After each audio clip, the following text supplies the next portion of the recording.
We're live now. All right, shalom, shalom. Shalom. I'm going to go ahead and get ready to bring it up. First, I'm going to go into some global updates on what's happening around the world.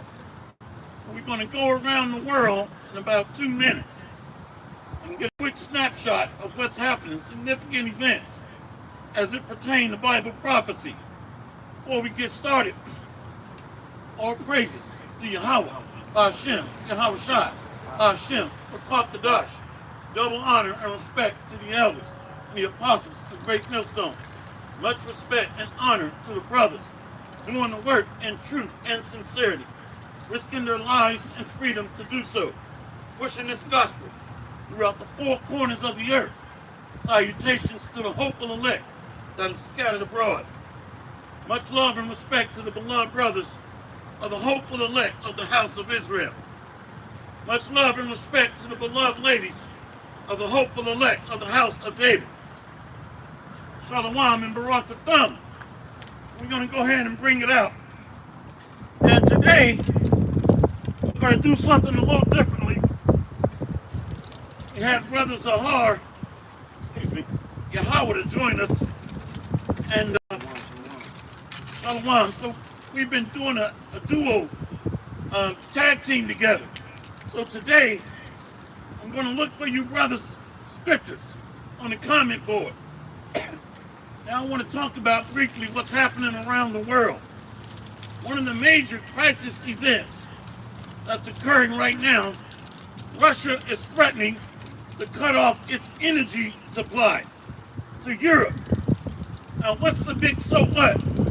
The European Union and its NATO allies to America are 30% dependent on Russian energy and electricity and power.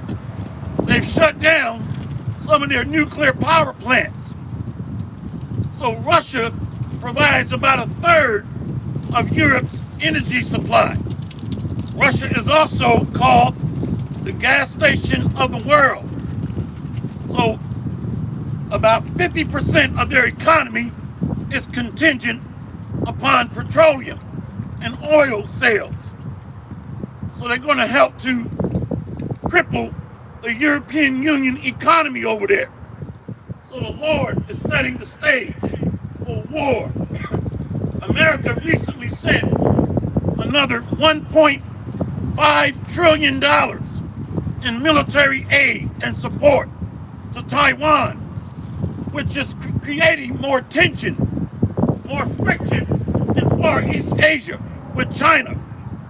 So China is posturing itself to attack Taiwan, a key major ally in Asia.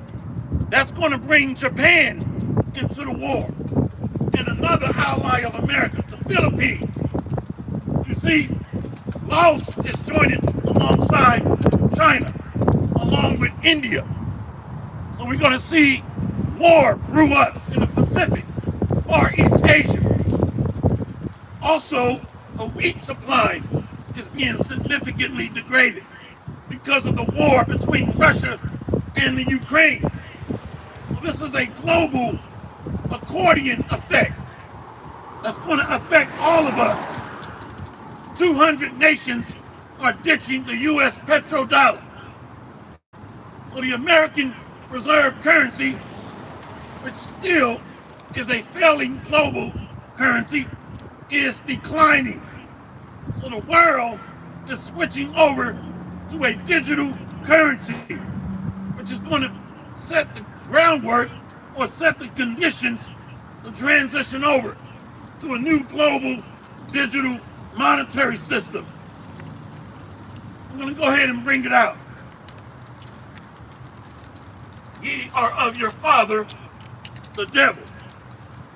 So when you go into that word devil, it comes from the Greek, diabolos, which means slanderer, false accuser, deceiver. So the devil is a man that plays the role of an adversary to the Most High. I'm going to go ahead and bring it out. I'm going to be monitoring the comment board more heavy today. Ye are of your father, the devil, and the lust of your father he will do. He was a murderer from the beginning, for the forefather of death, murder, lies, deception is Cain, which pushed the serpent's agenda.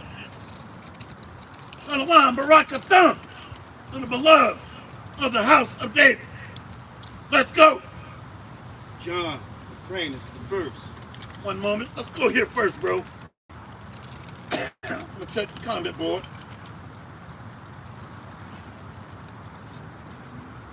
All right, one moment. Comment board. My voice is rough. You gotta bear with me today. Shalom, beloved. The beloved elder Manatazat out of South Carolina. Shalom, Malak, Barakatah. Brother Gabar Dama. Izadai Yasharala. The beloved Malak. GMS Amath, your ice from Yahweh. The beloved brother David, Israel Biblical Jew. Iraf Banaf of Zion. Beloved sisters. Shalom. Barakatham. Let's go. We're going to start here first in the book of John. The book of John, chapter 8.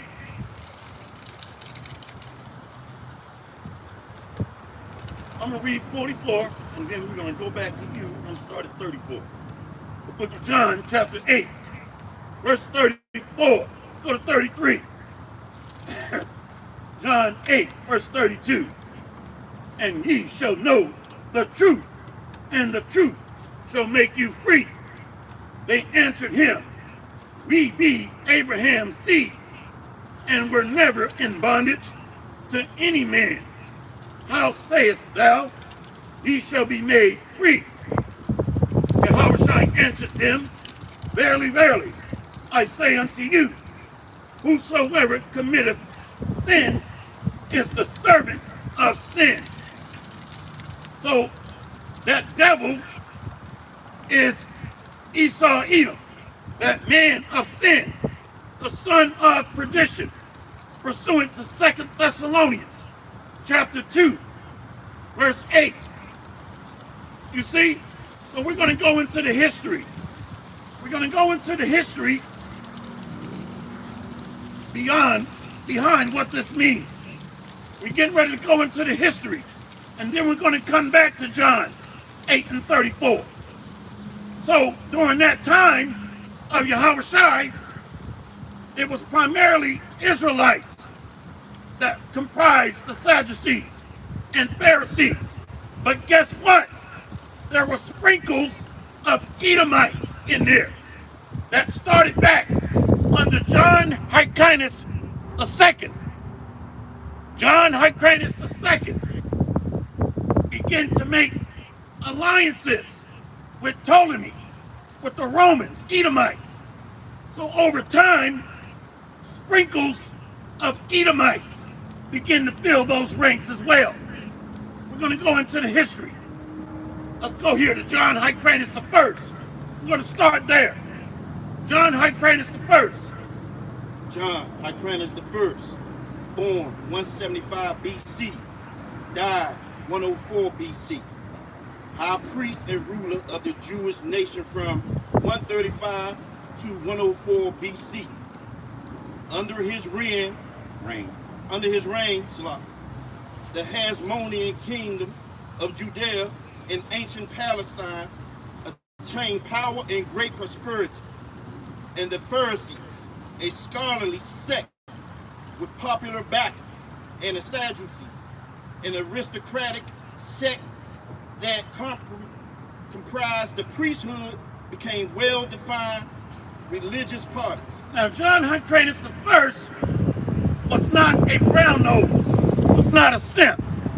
He used a hardline approach at the conquering the surrounding territories in and around Judea and around Israel.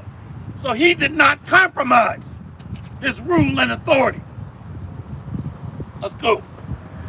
Hyrcanus was the youngest son of Simon Maccabeus, and thus a member of the Hasmonean dynasty, so called after an ancestor named Hasmoneus. In 137 BC, he and his brother Judas commanded the force that heroically repelled the invasion of Judea led by Sendibus, the general of the Syrian king Antiochus VII. In 135, Hyrcanus' brother-in-law, Ptolemy, the governor of Jericho, assassinated Hyrcanus' father and two elder brothers. Hyrcanus then succeeded to the high priesthood and the supreme authority in Judea. The remainder of Hyrcanus' reign was marked by his efforts to punish his enemies, ward off the Syrians, and enlarge Judea's boundaries. See? So these are the Maccabean wars that we can read about in 1st and 2nd Maccabees. And we're going to touch up on some of that today. So under Hyrcanus I, he was able to expand the Judean strength, our strongholds, fighting off the Syrians, one of our enemies, and also the Greeks. Let's go. Although he struggled in vain to destroy Ptolemy, he successfully thwarted Syrian incursions by alliance with Rome and conquered the unfriendly neighboring territories of Samaria and Idumea, Edom. Let me qualify that. There was Edomites fighting alongside Israelites. I want to make that clear. I know it's hard to believe, but there was Edomites in that territory that were underneath us. So they just looked upon outsiders as invading their territories. So they would fight underneath the Israelites during that time. Let's read that last sentence again, please.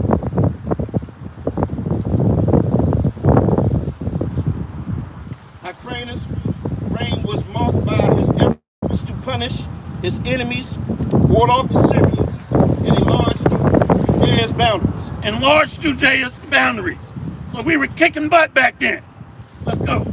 Although he struggled in vain to destroy Ptolemy, he successfully thwarted Syrian incursions by alliance with Rome and conquered the unfriendly neighboring territories of Samaria and Idumea, Edom. See, Edom and Idumea was subdued underneath Judea, under Hyrcanus I. See? So we had Edomites underneath us, and we subdued the Syrians. Come on. Also Samaria. Samaria came underneath the jurisdiction and authority. Come on. He forced Idumea to convert to Judaism. He did what? Forced Idumea to convert to Judaism. So the Edomites were forced to convert to Judaism. They're not the bloodline Jews of Abraham, Isaac, and Jacob. They were subdued. Come on. The first example of conversion imposed by the Jews in their history. Upon his death, Hyrcanus was succeeded by his eldest son, Aristobulus. Now keep in mind, this forced conversion occurred around 135 BC. So these Edomites were forced to follow our ways and worship the God of Israel, the God of Abraham, Isaac, and Jacob, around 135 BC. Let's read that last sentence again. Let's go back to the forced Idumeans. He forced Idumea to convert to Judaism, the first example of conversion imposed by the Jews in their history. Upon his death, Hyrcanus was succeeded by his eldest son, Aristobulus. The first. Hyrcanus' reign was the last under the Judea was a powerful United States. So under Hyrcanus I, that was the last rule in which Judea was a powerful state under the Israelites around 135 BC. Now we're going to transition to a change in rulers. Under Hyrcanus II, he would begin to compromise and to be used and manipulated by Ptolemy. Let's go to John Hyrcanus II. John Hyrcanus II, died 30 BC, Jerusalem, high priest of Judea from 76 to 40 BC. And with his brother, Aristobulus II. Aristobulus II, come on. Aristobulus II, last of the Maccabees, Hasmonean. Last of the what? Maccabees, Hasmonean. The last of the Maccabean Hasmoneans. That last dynasty where the Israelites were in rulership under Judea. But we're going to begin to break and fracture because of that sellout, John Hyrcanus II. Let's read that again and continue. John Hyrcanus II, died 30 BC, Jerusalem, high priest of Judea from 76 to 40 BC, and with his brother, Aristobulus II, last of the Maccabean, Hasmonean dynasty rulers under Hyrcanus' vacillating leadership. Judea, southern of the three traditional divisions of ancient Palestine, today mostly in Israel, fell into vassalage to Rome. Yup, became a vassal state under Rome. So John Hyrcanus II began to lie in bed with the Romans and make political and economic and military alliances with them. Somebody post, never trust thine enemy. Let's get that. Somebody can post that, please. You're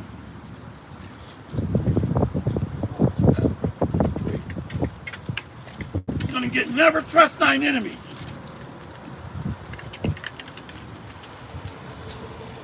I'm gonna go back to the comment board.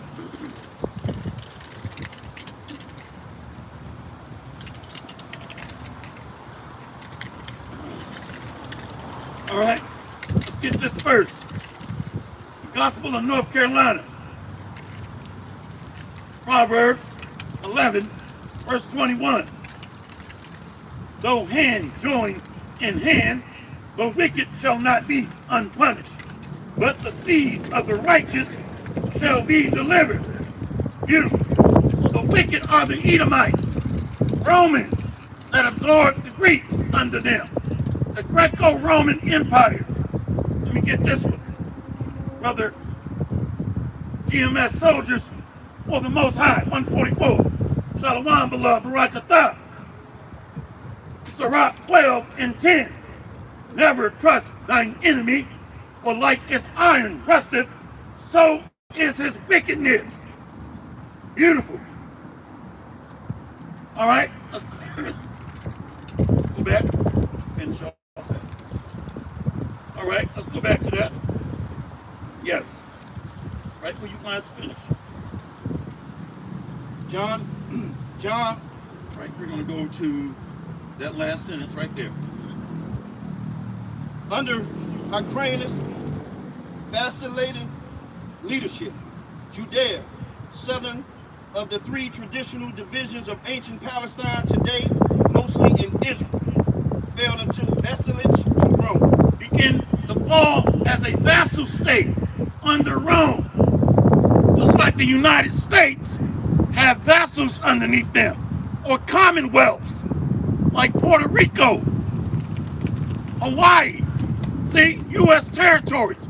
But under the Israelites, under John Hyrcanus I, we dominated Palestine, Israel, Jerusalem, and Idumea. But John Hyrcanus II, we're going to see that we're going to begin to fall away again. Let's go there. When his father Alexander Jannaeus died in 76, Hyrcanus was appointed high priest, and on his mother's death, In 67, he assumed the rulership of Judea. After a troubling reign of 3 months, his warlike brother Aristobulus drove him from power. So his brother Aristobulus and John Hyrcanus II began to split and fight against themselves. So what do you think the devil did? The Romans. They sided with the sellout, John Hyrcanus II, and formed an alliance with him. Come on. Hyrcanus sought counsel from Antipater. Hyrcanus sought counsel from who? Antipater. Read that one statement again. Hyrcanus sought counsel from Antipater. So Hyrcanus II is seeking counsel from the Romans, Antipater, Idumea, Edomites, the father of Herod. Come on. Satrap of Idumea. See? Come on. A neighboring province conquered by Hyrcanus' grandfather, John Hyrcanus I. So now he's compromising the territories that his father fought to obtain. John Hyrcanus I. Come on. Who seeing in a weak-willed Hyrcanus a possible tool for his own desire to control Judea, induced him to wage war on Aristobulus. After a brutal struggle, the two brothers appealed to the great Roman general Pompey. Appealed to who? Pompey. Appealed to the great Roman general Pompey. So Hyrcanus is in bed with the serpent, Rome. Come on. Once more, after a brutal struggle, the two brothers appealed to the great Roman general Pompey to be their arbiter. Pompey, also seeing in Hyrcanus a means of controlling Judea, restored him to the high priesthood and some semblance of civil authority. See? So now his power is being backed by Rome. Read that last statement again, please. After a brutal struggle, the two brothers appealed to the great Roman general Pompey to be their arbiter. Pompey, also seeing in Hyrcanus a means of controlling Judea, restoring him to the high priesthood and some semblance of civil authority. So they begin to use Hyrcanus II as a lever to leverage control over the Judean province. See? Come on. During the rest of his life, Hyrcanus II was manipulated by those who wished to use him. He was deprived of his office by the military commander, proconsul Aulus Gabinus. He was restored to it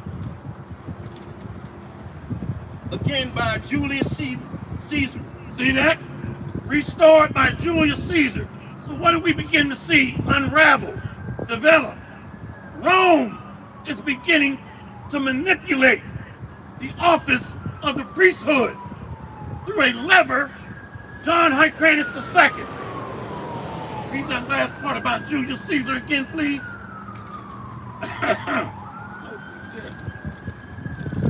About Julius Caesar. Again, by Julius Caesar as a reward. Oh, you good, bro. You got that last sentence. It's a lot. Again, by Julius Caesar as a reward by Hyrcanus' support after Caesar had defeated Pompey at the battle of Pharsalus. And then in 42, he was rendered powerless by Mark Antony's appointment of Antipater's two sons, Herod and Phasael. This is important. Herod is on the scene now. Backed by who? Mark Antony and Julius Caesar. See? Now King Herod is on the scene as a young man. We're seeing the Edomites begin to establish a foothold and manipulate the priesthood of the Pharisees and Sadducees under Hyrcanus II. Come on. Once more, and then in 42, he was rendered powerless by Mark Antony's appointment of Antipater's two sons, Herod and Phasael. Antipater's two sons, Herod and Phasael. Come on. As tetrarchs, rulers of Judea. In 40, the invading Parthians, at the instigation of Hyrcanus, ambitious nephew Antigonus, cut off Hyrcanus' ears in order to disqualify him for the priesthood. In 36, after a forced sojourn in Babylon, Hyrcanus was allowed by Herod to return to Jerusalem.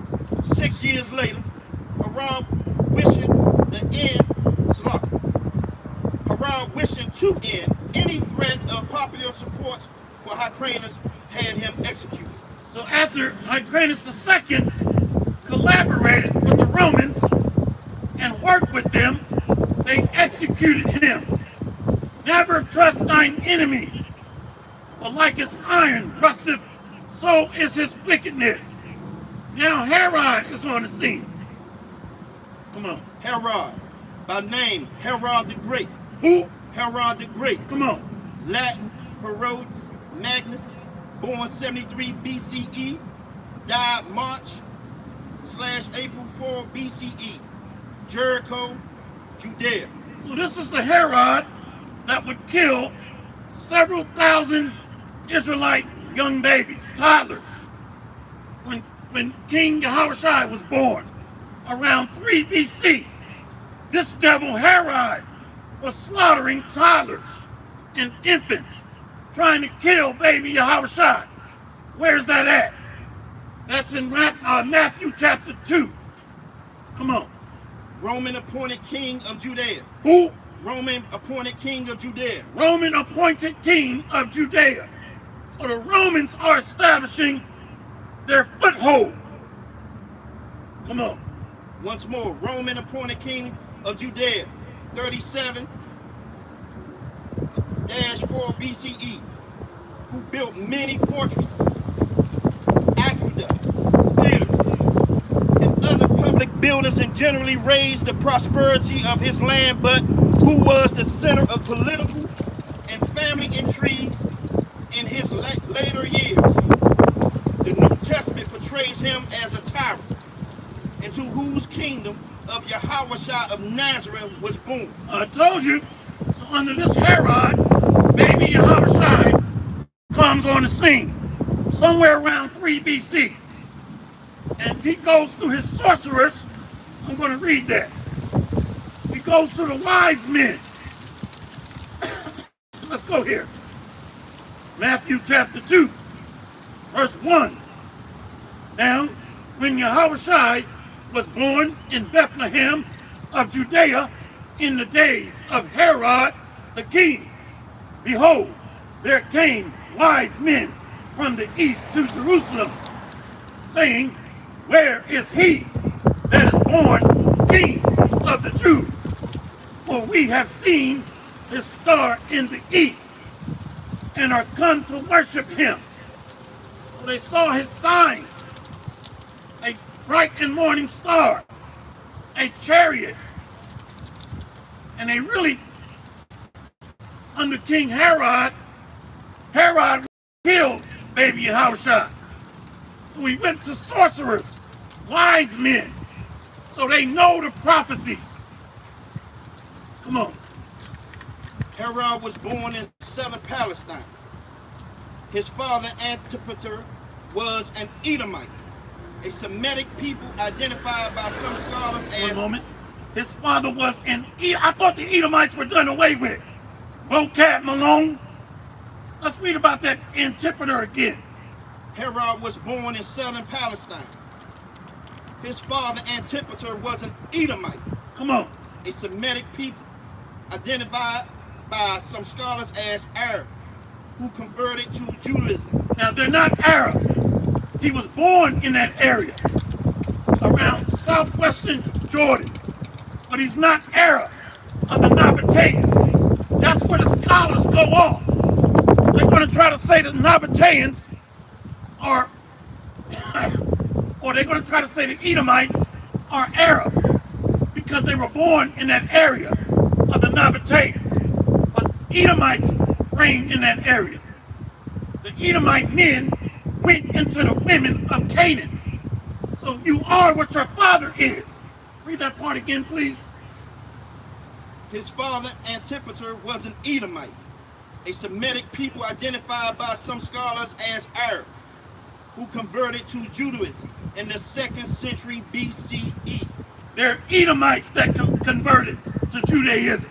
They're not Arabs. That's a lie. They just lived in that area. Watch this. I'm going to go to Genesis 28. See? Genesis 28, verse 7, verse 6. When Esau saw that Isaac had blessed Jacob and sent him away to Paddan to take him a wife from thence, and that as he blessed him, he gave him charge, saying, Thou shalt not take a wife of the daughters of Canaan. And that Jacob obeyed his father and mother and was gone to Paddan. And Esau, watch this, Genesis 28, verse 9. Then went Esau unto Ishmael and took unto the wives which he had Mahalath, the daughter of Ishmael, Abraham's son, and sister of Nebaioth, to be his wife. So the Edomites populated the Middle East, the lands of Arabia, with their seed. They're not Arabs, they're Edomites. You are what your father is. Let me go here. Numbers 1. Numbers 1, verse 18.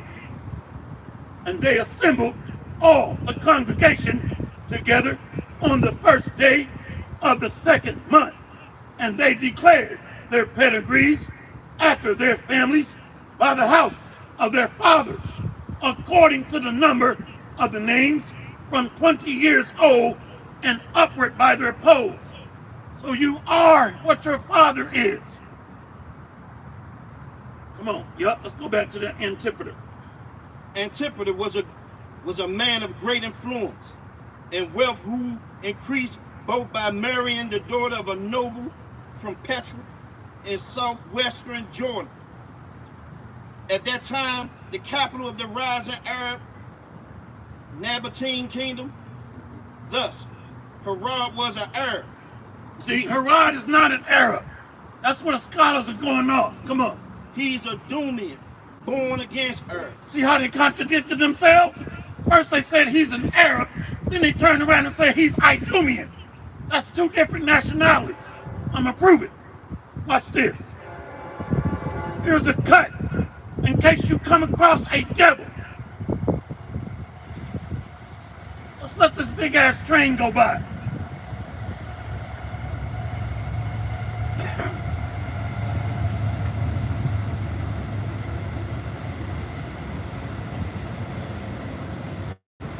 I'm going to show you today. The Arabs are not the Edomites. Two separate nations. Jeremiah 25, verse 20.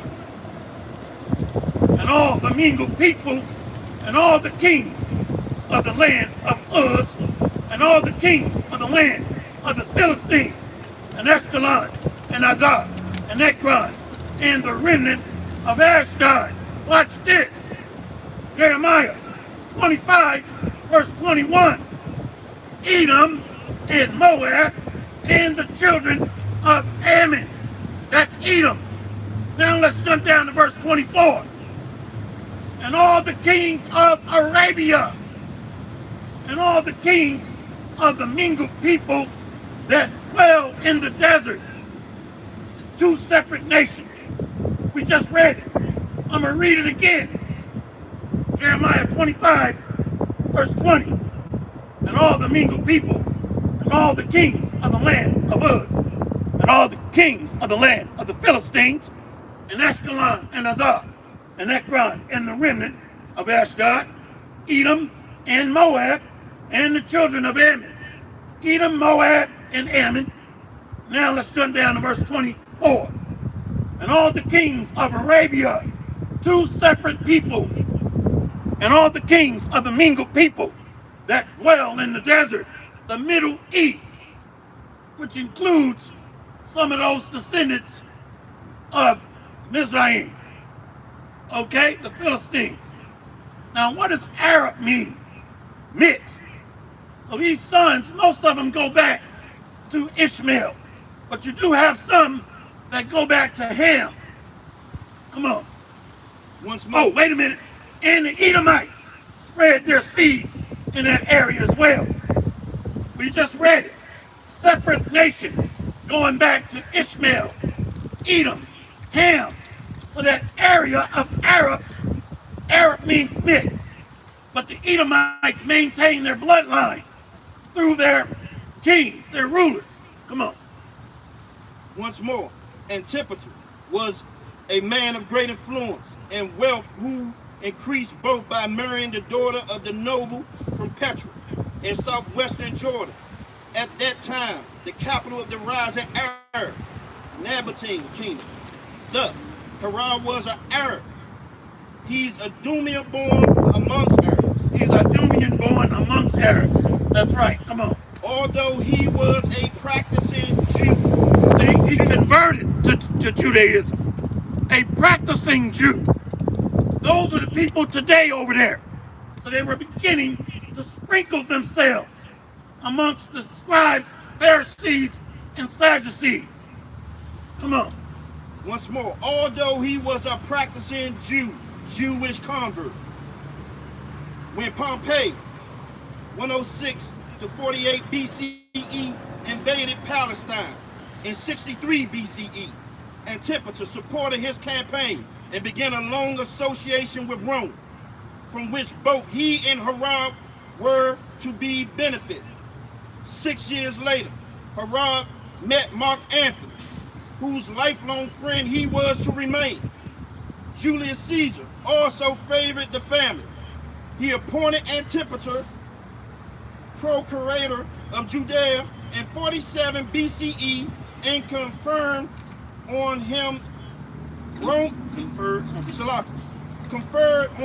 Roman citizenship, an honor that descended to Herod and his children. Herod made a political debut in the same year. See? So what are we seeing here? That area of Judea, they assassinated our man, an Israelite, John Hyrcanus II, who deviated from the policies of his father, John Hyrcanus I, not to compromise with these devils. They assassinated him and began to put their people in position. Now, don't get me wrong, the Israelites are still predominantly comprised in the Sadducees and Pharisees sect, but there are sprinkles that Herod would begin to put in there, backed by Julius Caesar and Mark Antony. Come on. Once more, Herod made his political debut in the same year, when his father appointed him governor of Galilee. When his father did what? Appointed him governor of Galilee. See? So King Herod is the man now, ruling over Israelites in Judea.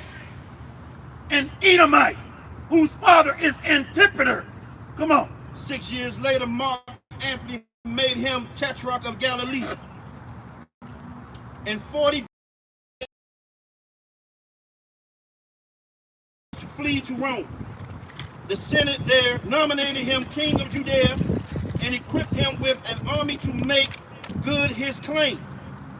In the year 37 BCE, at the age of 36, Herod became the unchallenged ruler of Judea, a position he was to maintain for 32 years.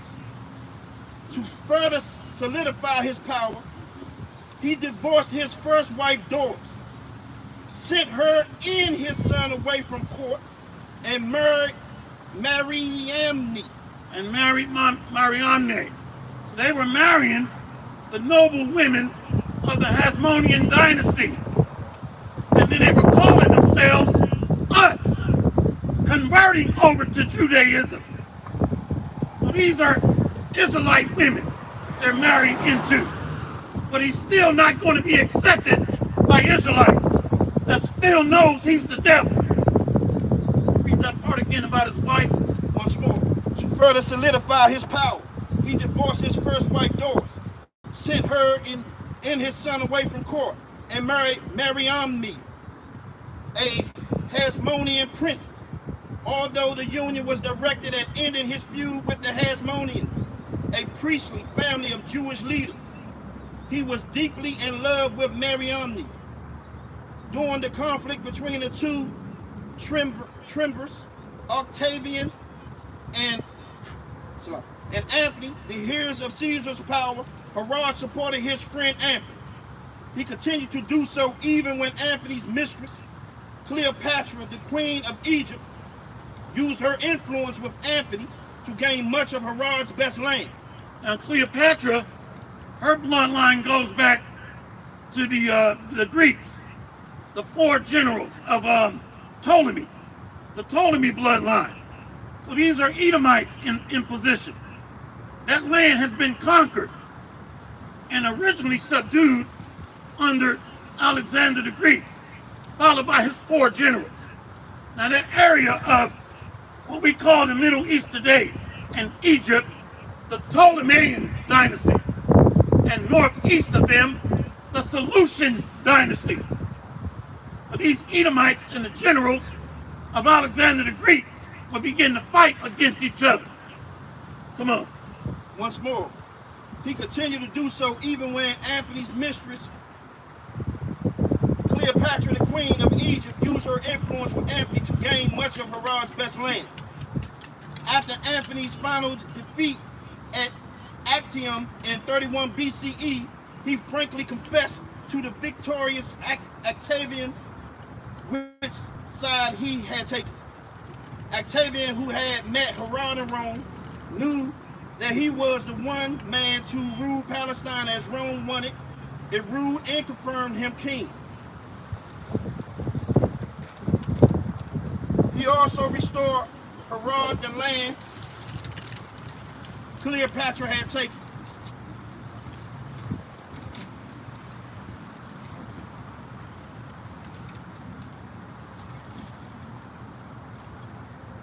So what the Edomites begin to do, they begin to manipulate the office of the priesthood. They had installed puppets, not only of the Israelites that comprised the Sadducees and Pharisees, but they would begin to sprinkle in Edomites that were trying to take on these roles, still under, or giving the appearance as being under, Israelites, Sadducees, scribes, and Pharisees, but yet they were supporting Rome. Their loyalty was to Caesar. Matter of fact, let me go here. I'm going to go to John 11.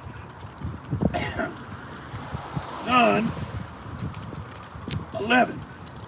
So you got sellout Israelites amongst the scribes, Pharisees, and Sadducees. Not all of the scribes, Pharisees, and Sadducees were wicked. A small sect of them believed on the Messiah, but the majority of them were in bed with the Romans. John 11. The book of John, chapter 11, go to verse 44. And he that was dead came forth, bound hand and foot with grave clothes, and his face was bound about with a napkin. Yahushua saith unto them, loose him and let him go. Then many of the Jews which came to Mary and had seen the things which Yahushua did believed on him. So there's a false doctrine that all the Israelites and Jews rejected the Messiah. That's a cut right there to that lie. That's a cut. Many of the Jews believed on him, including a small fragment of scribes, Pharisees, and Sadducees. John John 11, verse 46. But some of them went their ways to the Pharisees and told them what Yahushua things he had done. But some of them went their ways to the Pharisees and told them what things Yahushua had done. Then gathered the chief priests and Pharisees a council and said, what do we? For this man doeth many miracles. So you had those loyal to Rome getting nervous because the Messiah was doing great signs and wonders. So they're getting scared, just like the global elites today and the pastors and churches underneath them. Then gathered the chief priests and the Pharisees a council and said, what do we? For this man doeth many miracles. If we let him thus alone, all men will believe on him, and the Romans shall come and take away both our place and nation. The Romans are going to decommission us, take away our positions. That's the wicked sect of scribes, Sadducees, and Pharisees that are in bed with Rome. Come on. Herod became the close friend of Augustus' great minister, Marcus Agrippa, after whom one of his grandsons and one of his great-grandsons were named. Both the emperor and the minister paid him state visits, and Herod twice again visited Italy. Augusta gave him the oversight of the Cyprus copper mines. And one of his great-grandsons. See? So Paul would wind up standing before Agrippa. One of the descendants of this bloodline, Marcus Agrippa. Once more, Augustus gave him the oversight of the Cyprus copper mines with a half share in the profits. He twice increased Herod's territory in the year 22. Don't let the train go by.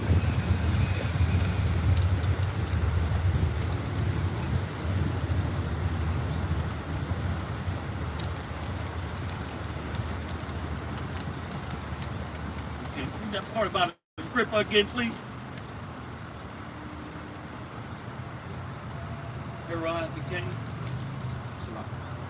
Herod became the close friend of Augustus' great minister Marcus Agrippa, after whom one of his grandsons and one of his great-grandsons were named. Both the emperor and the minister paid him state visits, and Herod twice again visited Italy. Augusta gave him the oversight of the Cyprus copper mines, with a half share in the profits. He twice increased Herod's territory in the year 22 and 20 BCE, so that it came to include not only Palestine, but parts of what are now the kingdom of Jordan, to the east of the river, southern Lebanon, and Syria.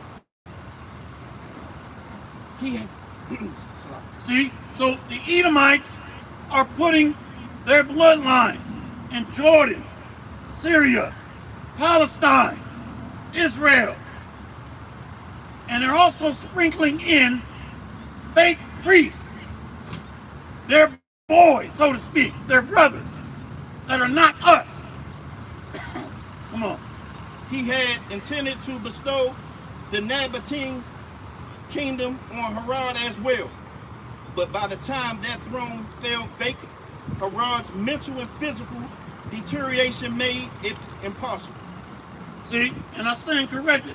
Paul did stand before that Agrippa. And if I'm wrong, I'll do a correction video. But Paul had to stand before Agrippa. If I'm not mistaken, that's Acts 26. Now, we need to go to John 8 and 34. So what are we seeing? Romans, the serpent, beginning to slither and move, beginning to take down the priesthood, converting over to Judaism under John Hyrcanus I, manipulating John Hyrcanus II, and then they assassinated him, and then they begin to finagle their way into the offices and install what? Puppet Israelite scribes, Pharisees, and Sadducees. Puppets, sellouts that were concerned of the Romans taking away their positions. They were living fat off the hog, so to speak, and they were scared of the Romans. Now let's go to John 8 and 34. John chapter 8, 34. And it reads, Yahweh shall answer them, Verily, verily, I say unto you. Verily, verily means truly, truly. Once more, Yahweh shall answer them, Verily, verily, I say unto you, whosoever committeth sin is the servant of sin. Whosoever committeth sin is a servant of sin. Yahweh is rebuking the wicked sect that sold out to that man of sin. Romans, Esau. Matter of fact, this is a good scripture. Brother King Eliah, Ezra's Maccabees. 1 Maccabees 8, verse 29. According to these articles, did the Romans make a covenant with the people of the Jews. See that? So Judea is in bed with Rome. Many of our Judite women were even sleeping with these devils. 1 Maccabees 8 and 29. According to these articles, did the Romans make a covenant with the people of the Jews. 1 Maccabees 5 and 3. But under John Hyrcanus and Judas Maccabees, they fought against the Edomites under John Hyrcanus I, and they maintained their integrity. Same brother, King Eliah, Ezra's Maccabees. 1 Maccabees 5, verse 3. Then Judas fought against the children of Esau in Idumea at Arabteam, because they besieged Gael, and he gave them a great overflow and abated their courage and took their spoil. Matter of fact, let's go to first. I'm going to go to 1 Maccabees 1. 1 Maccabees 1.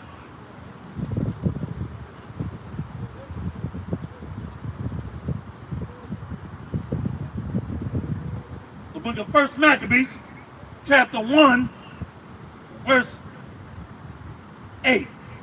And his servants bear rule, every one in his place. And after his death, they all put crowns upon themselves.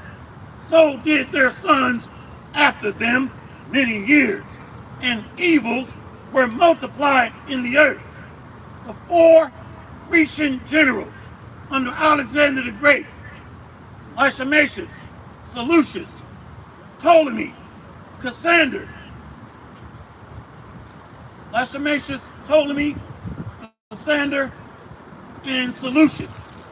See? And Antiochus, that bloodline would come out of Seleucus. They would eventually take the area north of Egypt, the northeastern region. Now let's go to verse 10.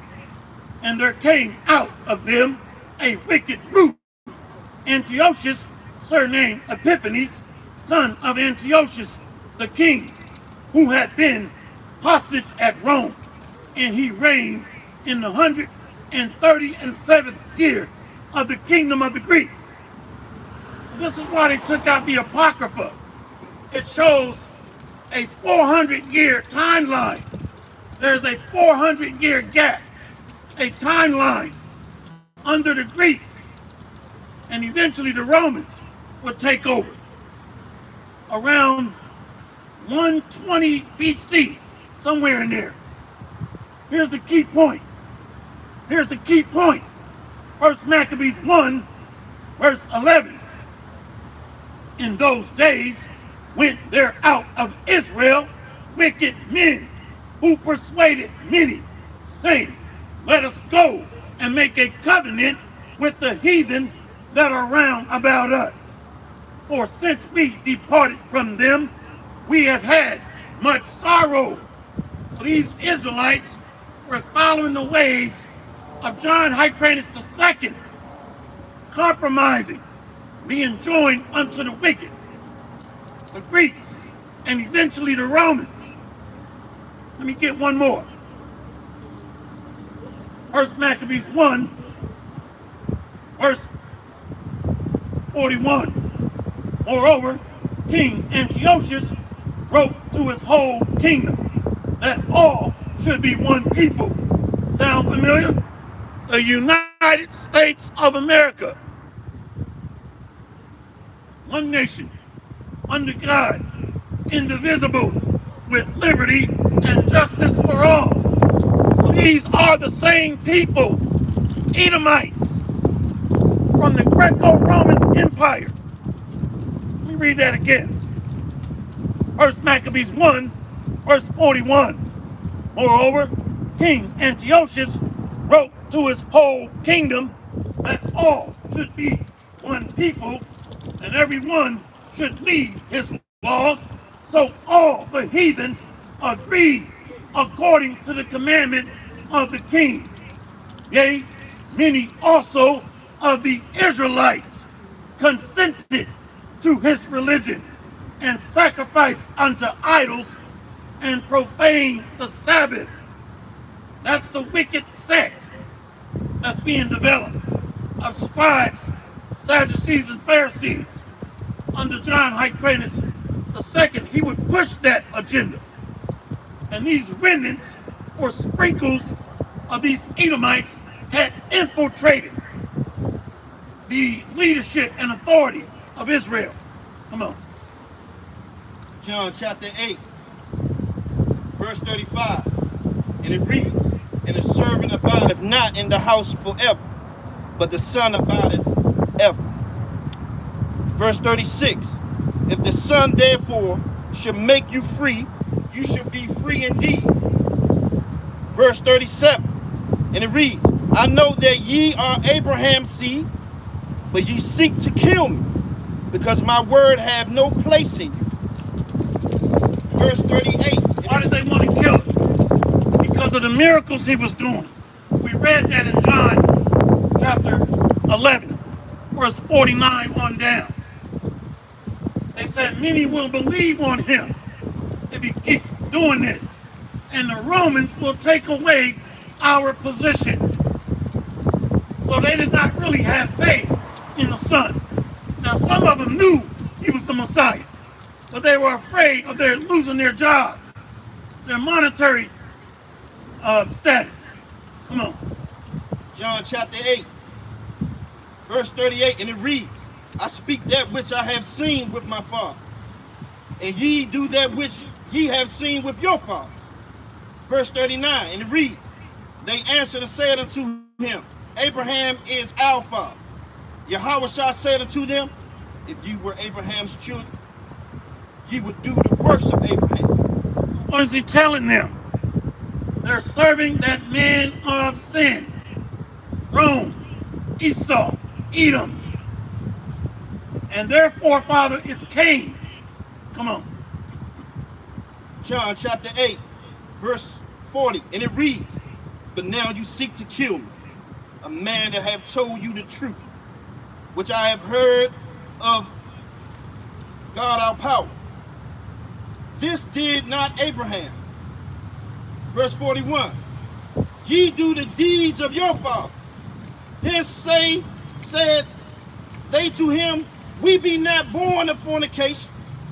We have one Father, even God our power.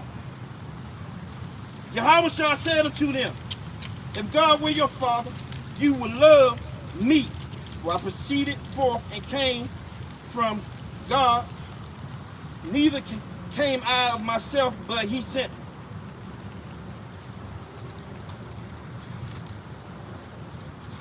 So the chosen elect can receive the Messiah, the Hamashiach, the anointed one. But you have a segment of Israel that reject him, of scribes, Pharisees, and Sadducees. And there's a big misconception that all the scribes, Sadducees, and Pharisees are wicked. That's not true. Let me go here.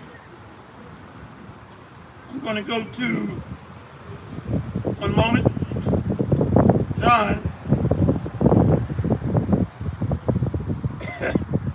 John 8 and 30. As he spake these words, many believed on him. Then said Yahushua to those Jews which believe on him, if ye continue in my word, then ye are my disciples indeed. There's another one I want to get. So you have a remnant of Israel that believe. Let me get one more. Acts 15. I gotta find it. Right here. Acts 15, verse 4. This is a cut to anybody that says all the Pharisees and scribes and Sadducees were wicked. That's not true. Acts 15, verse 4. And when they were come to Jerusalem, they were received of the church and of the apostles and elders, and they declared all things that God had done with them.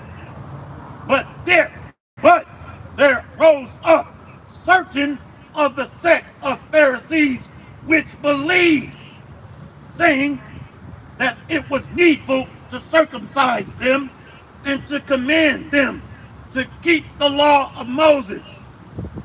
Pharisees that believe, Acts 15 and 5. So we got to stop listening to these fake churches out there, harlot houses. Like where you left off, bro. John chapter 8, verse 43, and it reads, why do ye not understand my speech, even because you cannot hear my word? Verse 44, ye are of your father the devil, and the lust of your father you will do. He was a murderer from the beginning, and abode not in the truth, because there is no truth in him. Now who is he talking about? That father. Now in the physical sense, he's talking about Esau, which is Rome, which is Edom. Who else? Go to Genesis 4. Genesis chapter 4. We'll go to the beginning. So he's accusing them, rightfully so, of serving that man of sin, the son of perdition. So there's a physical rebel or son of destruction, and then there's a spiritual entity of Satan, but he's calling them the devil, which is a murderer, a liar. What does that word devil mean? It comes from the Greek, diablos, murderer, liar, deceiver, false accuser. Now in the physical form, it's Esau, that man of sin, the son of perdition. Well, we're going to go back to the beginning. Genesis 4. Let's go to verse 4.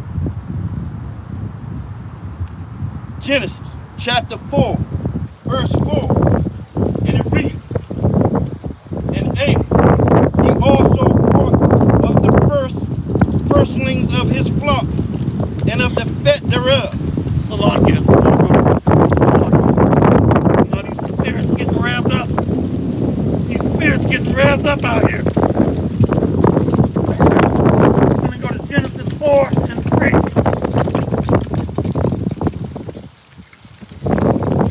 Genesis chapter 4, verse 3. reads, and in process of time, it came to pass that Cain brought of the fruit of the ground an offering unto the Lord Yahweh. Verse 4, and Abel, he also brought of the firstlings of his flock and of his fat thereof. And the Lord Yahweh had respect unto Abel and to his offering. So Abel would go get reincarnated back through Seth and through Jacob.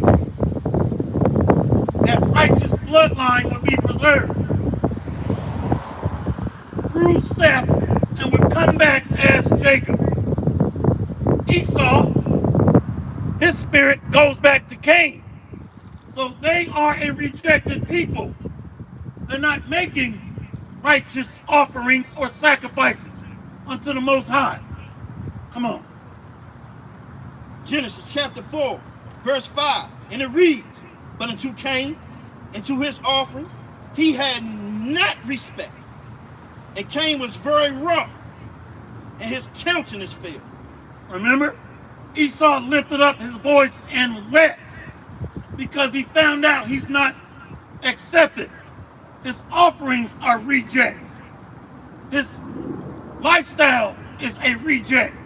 Who's pushing the Rainbow Coalition agenda? Who's making moles legal? Who's making it legal to kill babies? Poison fruits and vegetables through GMOs, Monsantos. Who's telling you the laws, statutes, and commandments are done away with? So they are giving unfruitful offerings. Their offerings are rotten, defects, spoiled, toxic. That's the understanding. Come on. Genesis chapter 4, verse 6, and it reads, What was 5? Let's go back to 5. Salaki.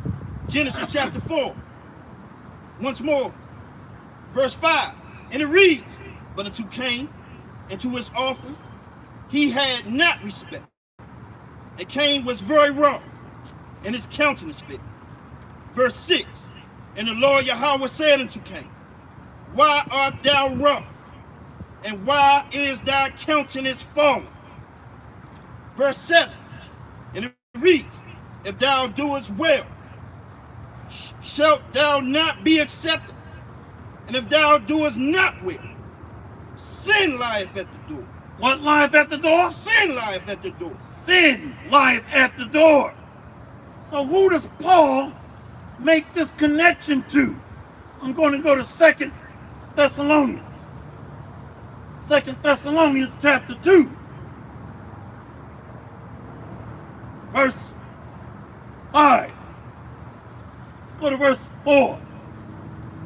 Who opposeth and exalteth himself above all that is called God or that is worshipped, so that he, as the Most High, sitteth in the temple of God, showing himself that he is the Most High. Remember ye not that when I was yet with you, I told you these things, and now ye know what withholdeth, that he might be revealed in his time. He's being revealed right now. Sin lieth at the door.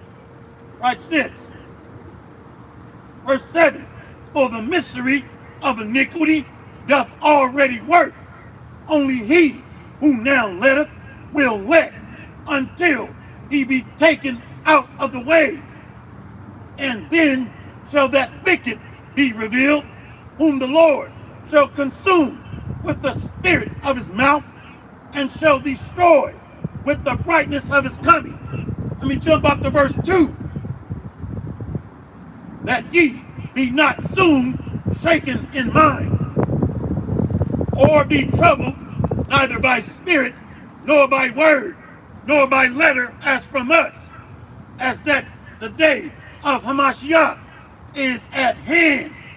Let no man deceive you by any means, for that day shall not come, except there come a falling away first, and that man of sin be revealed. The son of perdition, Esau, Edom, Rome. So that goes back to Cain, that man of sin. Let's go back to that sin lieth at the door.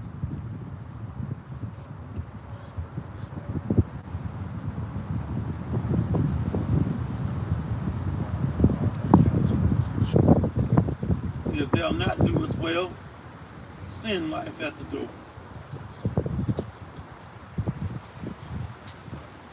Shalak. Genesis chapter 4, verse 7. And it reads, if thou doest well, should thou not be accepted? And if thou doest not well, sin lieth at the door. And until thee shall be his desire, and thou shalt rule over him. So they are being ruled over by the spiritual demon Satan. They're serving him by default. So Yahweh Shai was comparing the wicked sect of scribes, Sadducees, and Pharisees to serving their father Esau, which connects back to the devil, Cain. So Cain went in the ways of Satan, the spiritual demon Satan. Come on. Genesis chapter 4, verse 8, and it reads, and Cain talked with Abel his brother. And it came to pass, when they were in the field, that Cain rose up against Abel, his brother, and slew him.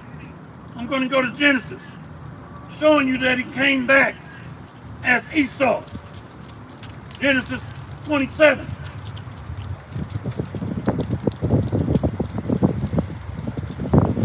Let's let this train go by.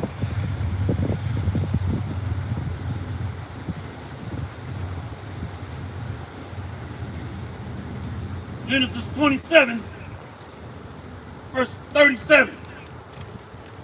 And Isaac answered and said unto Esau, behold, I have made him thy Lord, and all his brethren have I given to him for servants, and with corn and wine have I sustained him. And what shall I do now unto thee, my son? And Esau said unto his father, hast thou but one blessing, my father? Bless me, even me also, O my father. And Esau lifted up his voice and wept. He was rejected, just like Cain. So they have a unacceptable offering unto the Lord. They are sinful, abominable children.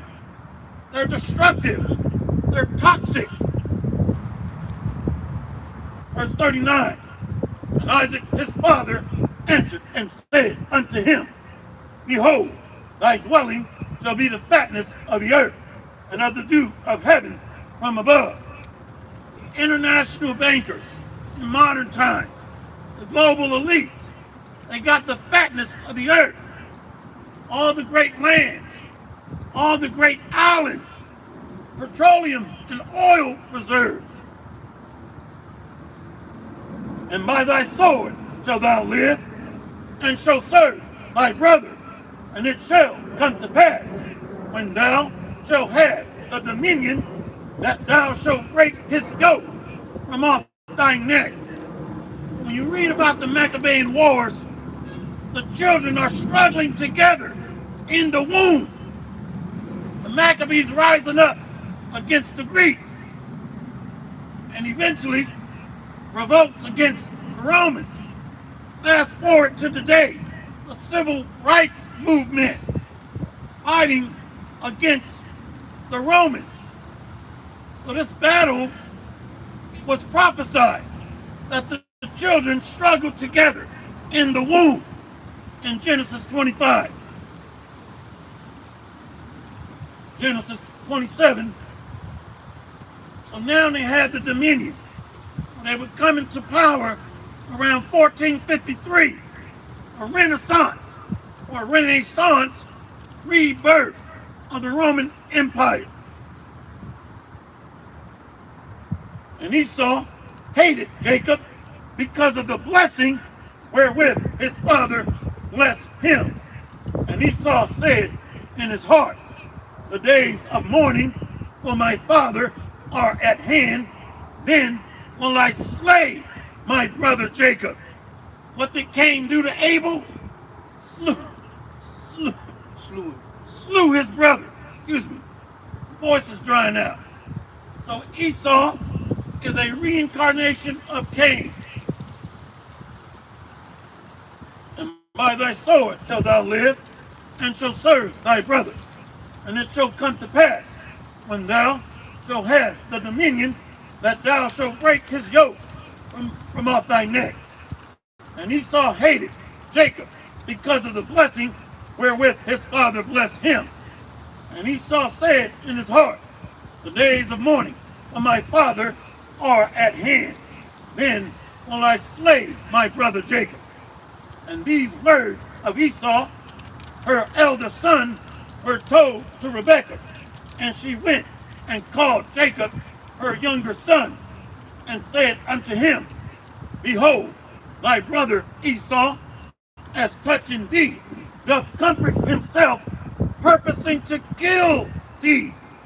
So that murderer, that deceiver, that accuser, that slanderer, comes from the Greek diablos, devil, Esau, Edom, that man of sin. So sin lieth at the door. By default, they are Satan worshipers, heathen. Their gods are idols. Come on. Genesis chapter 4. Once more, verse 8. And it reads, and Cain talked with Abel his brother. And it came to pass, when they were in the field, that Cain rose up against Abel, his brother, and slew him. Verse 9. And the Lord Yahweh said unto Cain, where is Abel thy brother? And he said, I know not. Am I my brother's keeper? See how he just lied? Now let's go back to John 8 and 44. This man just killed his brother and then trying to play it off. Talking about he don't know where he's at. Nigga, you just killed him.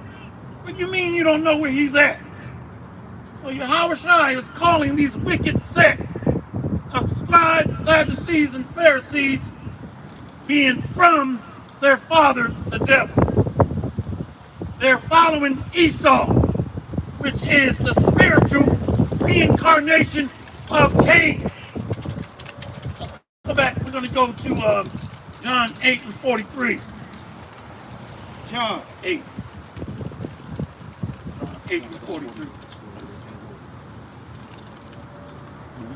John chapter 8, verse 43. And it reads, why do ye not understand my speech? Even because you cannot hear my word? Verse 44. Ye are of your father the devil. Say what? Ye are of your father the devil. Beautiful. And the lust of your father you will do. He was a murderer from the beginning, and abode not in the truth. See, remember from Genesis? Sin lieth at the door. So you had Israelites following sinful ways, working for mammon, being set up by the Romans, and King Herod was set up by Mark Antony and Julius Caesar. So Esau is their daddy. That's what we call sellouts. Your daddy is Esau Edom. That's what Yahushua was doing, rebuking them. Read that again, please, brother, back to 43. John chapter 8, verse 43, and it reads, why do ye not understand my speech, even because you cannot hear my word? Verse 44, ye are of your father the devil, and the lust of your father you will do. He was a murderer from the beginning, and abode not in the truth. See, so Cain could not receive instruction from the Most High. So he was rejected. His offerings are rejected. See that? See the comparison? So you got Israelites following Esau, the devil. And Esau is the spiritual reincarnation of Cain. So they are the minions of the spiritual demon Satan. See? So the word, which is the word made flesh, Yahweh Shai, has no place in the wicked Edomites, Romans, or the Israelites following them. That's why they couldn't receive it. Just like here in America, it shall come to pass, saith the Lord, that in all the land, 2 parts therein shall be cut off and die, but the third shall be left therein. Just like in America, you got Israelites following their daddy, Sleazy E, the spiritual representation of Cain, and the physical manifestation of the spiritual demon Satan, his minions. They're in bed with him. Just like John Hyrcanus II compromised under the Romans, under Ptolemy. Come on. Once more, he was a murderer from the beginning, and abode not in the truth, because there is no truth in him. When he speaketh a lie, he speaketh of his own, for he is a liar and a father of it. Verse 45, and because I tell you the truth, ye believe me not. Verse 46, which of you convince of me of sin? And if I say the truth, why do ye not believe me? Verse 47, and it reads, he that is of God heareth God's words. Say what? He that is of God heareth God's words. So only the elect can receive this heavenly doctrine. Only the elect of the house of Israel. Let me get this one. Brother Zadok, Shalom, Barakatah. Brother Zadok, Amram, house of David. Hebrews 12 and 16. Lest there be any fornicator or profane person as Esau, who for one morsel of meat sold his birthright. For ye know that afterward, when he would have inherited the blessing, he was rejected, for he found no place of repentance, though he sought it carefully with tears. Just like Cain and his offering, their works are unacceptable. Their belief system of idolatry and fornication is unacceptable. They are outside of the Lord's temple, outside of his covenant, outside of his mercy seat. So they are rejected. Let me get this one. Brother King Eliah, Ezra's Maccabees. Genesis 3, verse 15. And I will put enmity between thee and the woman, and between thy seed and her seed. It shall bruise thy head, and thou shalt bruise his heel. And I will see. So who is the woman seed? The daughter of Zion, Israel. Who is the serpent seed? The tabernacles of Edom, the borders of wickedness, pursuant to Malachi 1 and 4. Let me get this one. So the head of the serpent is going to be bruised by Yahweh Shai. Israel's heel was bruised, wounded. I'm going to break down both. Let me get this one first. Go to Romans 10, and we're going to read 17.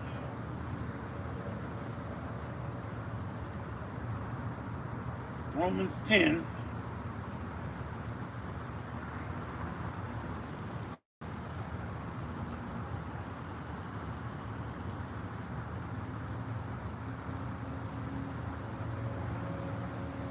One moment.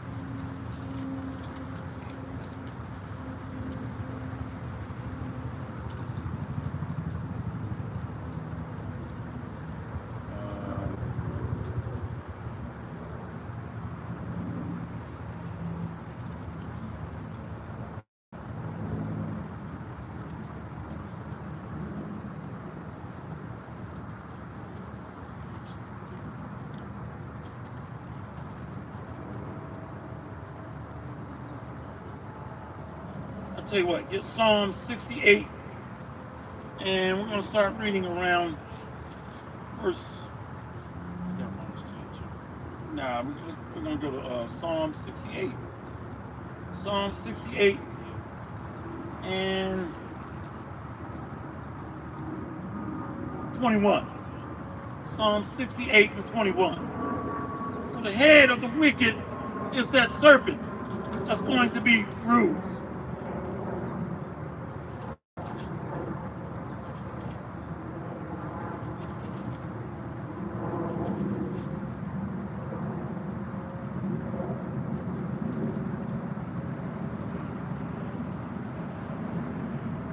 Psalm 68 and 20.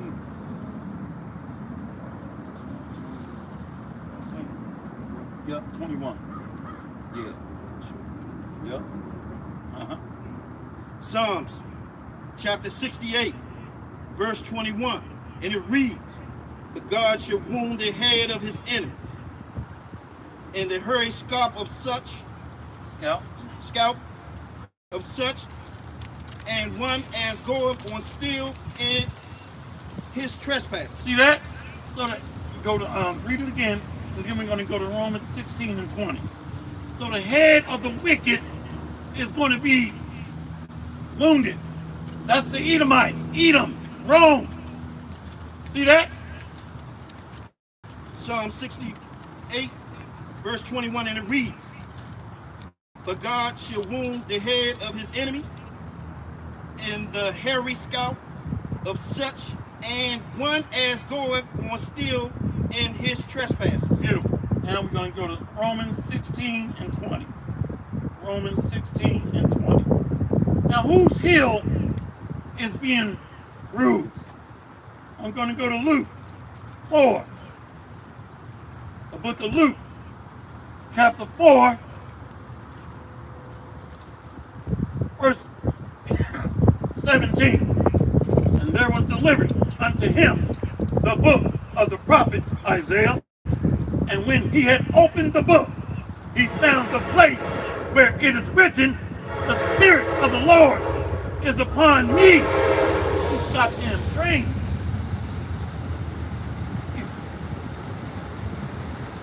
So the heel of Israel was bruised.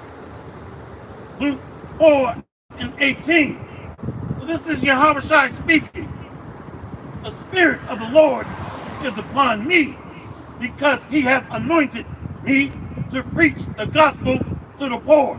He hath sent me to heal the brokenhearted, to preach deliverance to the captives, and recovering of sight to the blind, to set at liberty them that are bruised, to preach the acceptable year of the Lord." So this lines up with what?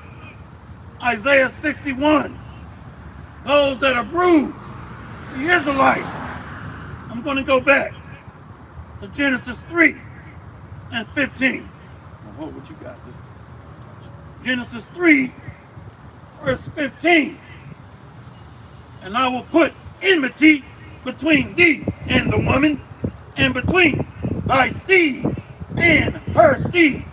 It shall bruise thy head, and thou shalt bruise his heel." So the Israelites' heel was bruised, and the head of the serpent, the wicked, the Edomites, is going to receive a deadly wound. Now Romans 16 and 20, please. Romans chapter 16, verse 20, and it reads, "And the God of peace shall bruise Satan under your feet shortly." One more time, a little louder. Romans chapter 16, verse 20, and it reads, "And the God of peace shall bruise Satan under your feet shortly. The grace of our Lord Yahweh Babashem Yahushua be with you." Beautiful. It's going to wound the head of Satan shortly. See? So the devil is come down unto you, having great wrath, because he knoweth that he has a short time. That devil is talking about the Edomites.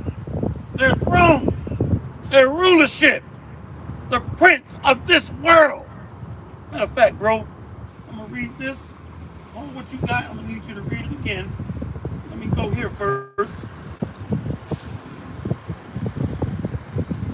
See, John 14, verse 31. John 14, verse 30. Hereafter, I will not talk much with you, for the prince of this world cometh and have nothing in me. Cain was rejected.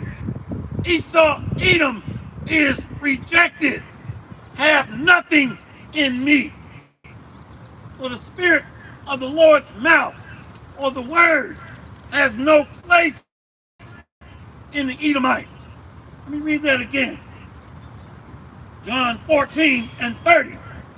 Hereafter, I will not talk much with you, for the prince of this world cometh and have nothing in me. Let me go.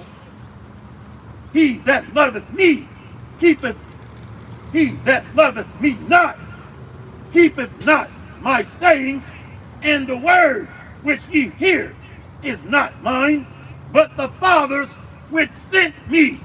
So the man of sin, the son of perdition, hate the word, hate prophecy, the prince of the power of this world. Now I'm going to go to John 12 and 30. Yahushua answered and said, this voice came not of me, but for your sake. Now is the judgment of this world. Now shall the prince of this world be cast out.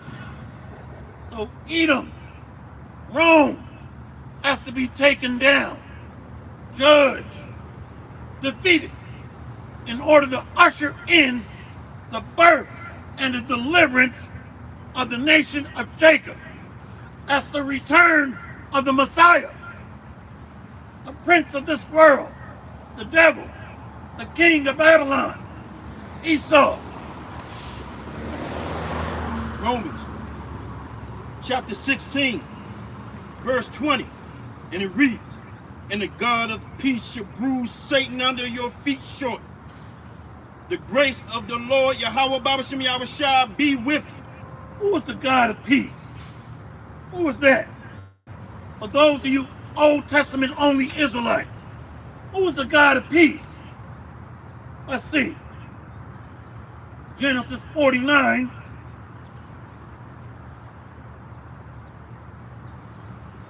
Genesis chapter 49, verse 9. Judah is a lion's whelp. From the prey, my son, thou art gone up. He stooped down, he couched as a lion, and as an old lion, who shall rouse him up? So Judah is being roused up by the Spirit of the Lord, Yahushua HaMashiach, the Comforter. Verse 10, the scepter shall not depart from Judah, nor a lawgiver from between his feet, until Shiloh come. That's the Prince of Peace, the God of peace. You Old Testament old heads that don't know the Bible. Shiloh, the God of peace. Shiloh in Hebrew, Shalom. That's Yahushua. Let me just read it one more. I'm going to read this verse. Genesis 49, verse 10. The scepter shall not depart from Judah, nor a lawgiver from between his feet, until Shiloh come, and unto him shall the gathering of the people be. That's when we get delivered. When the wicked Esau, Edom, pursuant to Isaiah 63 and Isaiah 34, Edom, the prince of the power of this world, gets destroyed. Let's go back to that Romans 16 and 20. Once more, Romans chapter 16, verse 20, and it reads, and the God of peace shall bruise Satan under your feet short. The grace of our Lord Yahweh Babashem Yahushua be with you. Come on. Verse 21, and it reads, Timothy, my work fellow, and Lucius, and Jason, and Sosa, at my kinsmen, salute you. 22, verse 22, and it reads, I, Tertius, who wrote this epistle, salute you in the Lord, Yahweh Babashem Yahushua. Okay, transition from there. I'm going to get ready to close out. Let's go to Psalms 27. Psalms 27. We'll read from the top. We're going to close out around 6. Let's close out around 7. Psalms 27.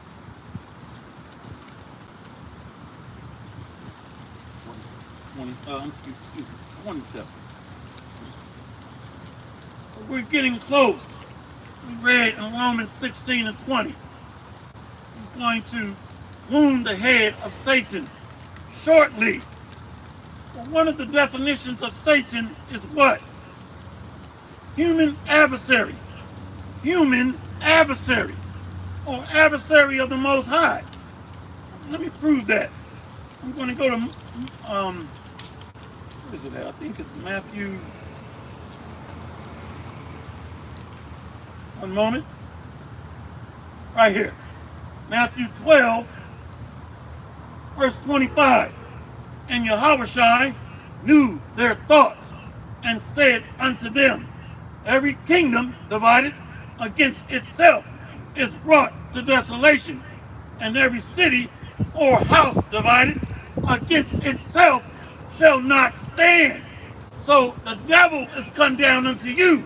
That's his kingdom, the prince of the power of this world. And if Satan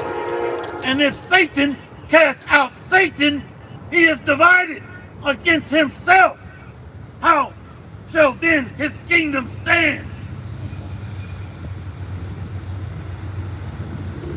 So Satan against Satan, oppressor against oppressor, lines up with Isaiah 19 and 2.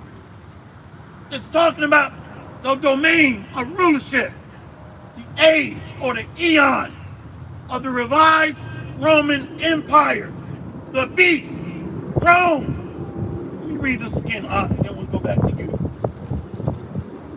Matthew 12, verse 26.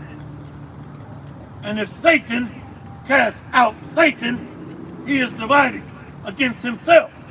How shall then his kingdom stand? See, it was talking about the eon or the age under the revised Roman Empire, America, the European Union, NATO, which is the beast, Rome, the adversary of the Most High. Satan means human adversary. Now, do we have a spiritual demon, Satan? Yes, we do. But he also has physical laborers. He has a workforce, minions. Why you think they made that cartoon, Minions? Talking about the Edomites, the workers of iniquity. We're going to close out here. Psalms 27. Psalms chapter 27, verse 1, and it reads, the Lord Yahweh is my light and my salvation. Whom shall I fear? The Lord Yahweh is the strength of my life. Of whom shall I be afraid? Verse 2, when the wicked, even my enemies and my foes, came upon me to eat up my flesh, they stumbled and fell. They what? Stumbled and fell. Come on. Verse 3, and it reads, though an host should encamp against me, my heart should not fear. Though war should rise against me, in this will I be confident. You read it so well, I'm going to ask you to read it again. That sounded good. Psalms chapter 27, verse 3. And it reads, though an host should encamp against me, my heart should not fear. Salah. Though war should rise against me, in this I will be confident. When the enemy shall come in like a flood, the Spirit of the Lord shall lift up a standard against him. Happened back then under King David, and it gets reincarnated. Everything repeats itself. The circle of life, regeneration, reincarnation. Everything comes back. Our spirits are eternal. Let's read that heavy scripture again. Psalms chapter 27, once more, verse 3. And it reads, though an host should encamp against me, my heart shall not fear.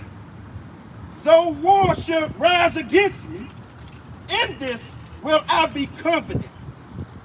Verse 4, and it reads, one thing have I desired of the Lord Yahweh, that will I seek after, that I may dwell in the house of the Lord Yahweh. That I may what? Dwell in the house of the Lord Yahweh. So when you come into this truth, you're supping with Yahweh Shai. We're eating with him from the Lord's table. Yea, though I walk through the valley of the shadow of death, I will fear no evil. Thou preparest a table for me. Thy rod and thy staff, they comfort me. So we're not afraid of what the enemy shall do. When he comes in like a flood, we're not afraid of martial law, Gurkha troops, UN troops. We're not afraid of what the wicked shall do.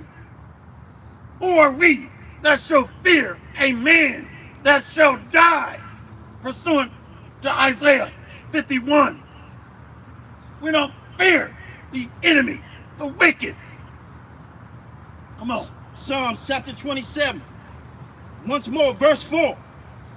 And it reads, one thing have I desired of the Lord Yahweh, that will I seek out, that I may dwell in the house of the Lord Yahweh all the days of my life, to behold the beauty of the Lord Yahweh, and to inquire in his temple.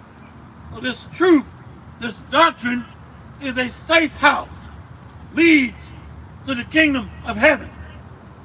So if we're dwelling with the Most High in his sanctuary, if we're waking up to this gospel, we are abiding in the temple of the Lord. We're in the king's courts. Come on. Psalms chapter 27, verse 5. And it reads, for in the time of trouble, he shall hide me in his pavilion. In the secret of his tabernacle shall he hide me. He should set me up upon a rock. Verse 6, and it reads, and now shall my head be lifted up above my enemies round about. Therefore will I offer in his tabernacle sacrifices of joy. So the elect are going to be caught up into the chariots of the Lord, and kings are going to be crowned in the great fathership. Yahweh Shai is personally going to crown the sons of Jacob to be caught up and to dwell in the house of the Lord forever, which starts with the great fathership, being caught up into the air to meet Yahweh Shai, Hamashiach, the Son of the Most High, the Son of Man. We're going to be taken up into his chambers and lock the doors about us and shut the doors until the indignation of the Lord be overpassed. Come into the chambers of the Lord. Come on. I will sing, yea, I will sing praises unto the Lord Yahweh. Verse 7, and it reads, hear, O Lord Yahweh, when I cry with my voice, have mercy also upon me and answer me.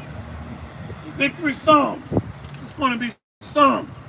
It starts with the sweet melody of this truth, melodies of deliverance, songs of praise, celebratory songs, being redeemed, delivered from the hands of our enemies, the ancient victory songs of Moses. Come on. Verse 8, and it reads, when thou saidst, seek ye my face, my heart said until thee, thou face, Lord Yahweh, will I seek? Verse 9, and it reads, hide not thy face far from me. Thou hast been my help, leave me not, neither forsake me. So the face of the Most High is his shining image, this glorious gospel, this doctrine. That's how the elect are going to shine. So the Lord is having mercy on Jacob and yet choosing Israel by shining the light of this glorious gospel unto the hopeful elect. The tabernacles of David is being raised up. We're going to go ahead and close it there. Hopefully, this has been edifying. The devil has a short time. And Lord willing, we got next. All praises to Yahweh, Hashem, Yahweh Shai, Hashem, or Kwakadash. Double honor and respect to the elders and apostles and great millstone. Much respect and honor to the brothers doing the work in truth and sincerity, risking their lives and freedom to do so. Pushing this gospel throughout the four corners of the earth. Salutations to the hopeful elect that are scattered abroad. We almost out of here. And we're going to be caught up into the chariots of the Lord, the secret chambers of the King. Lord willing, we're amongst that group of the saints to be delivered out of the daughter of Babylon under the clutches of the serpent, the wicked Edom. If I had wings, I would fly. So the chariots of the Lord is going to take his elect up into the clouds. Kwam Yasharallah, Kwam Yasharallah, Kwam Yasharallah, and abide Babal. We got next, Lord willing. Barakatam, Shalom.